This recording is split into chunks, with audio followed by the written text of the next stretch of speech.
അവസാനം ചെയ്ത സിനിമകൾ ഒന്നും വിജയിക്കാതെ തുടർ പരാജയങ്ങൾ ഏറ്റുവാങ്ങുന്ന ഒരു നടനാണ് ദിലീപ്. പവി കെയർടേക്കർ, തങ്കമണി, ബാന്ദ്ര, കേശു ഈ വീടിൻ്റെ നാഥൻ തുടങ്ങി ഒട്ടുമിക്ക ചിത്രങ്ങളും പരാജയങ്ങളായിരുന്നു. അപ്ഡേറ്റഡ് അല്ലാത്ത കഥകളും കോമഡികളും ഒക്കെയാണ് മിക്ക സിനിമകളുടെയും പരാജയത്തിന് കാരണം.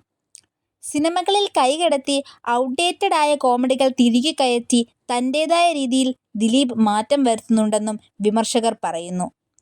എന്നാൽ പഴയതുപോലെ പ്രേക്ഷകരാരും ഈ കോമഡികളൊന്നും ആസ്വദിക്കുന്നില്ല. നടൻ ധ്യാൻ ശ്രീനിവാസൻ തന്നെ ഇക്കാര്യം വെട്ടിത്തുറന്ന് പറഞ്ഞിരിക്കുകയാണ്. പ്രിൻസ് ആൻഡ് ഫാമിലി എന്ന സിനിമയുടെ സക്സസ് സെലിബ്രേഷനിടെയാണ് ദിലീപിനെ മുന്നിലിരുത്തി ധ്യാൻ വെട്ടിത്തുറന്ന് സംസാരിച്ചത്. താരത്തിൻ്റെ കോമഡികളൊക്കെ ഔട്ട്ഡേറ്റഡ് ആണെന്നും ഇപ്പോൾ അതൊന്നും പ്രേക്ഷകർക്ക് വേണ്ട എന്നുമാണ് ധ്യാൻ പറഞ്ഞത്.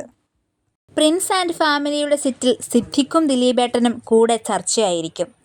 രണ്ടുപേരും പഴയ കാലഘട്ടത്തിലെ ആളുകളാണ്. ഇവരുടെ കോമഡിയാണ്. രണ്ടുപേരും മാറി മാറി ചിരിക്കുന്നുമുണ്ട്. എനിക്കാണെങ്കിൽ ഇതൊന്നും മനസ്സിലാകുന്നില്ല. സിനിമയിൽ ഇതുകൂടി ചേർക്കാം എന്നൊരു പ്ലാൻ അവർക്കുണ്ടാകും. ഇവർ അത് പറഞ്ഞ് ചിരിച്ച് മറിഞ്ഞിട്ടുണ്ടാകും. അപ്പോൾ ഷാരീസ് വന്നിട്ട് പറയും, ചേട്ടാ ആ കോമഡി വേണ്ടാട്ടോ.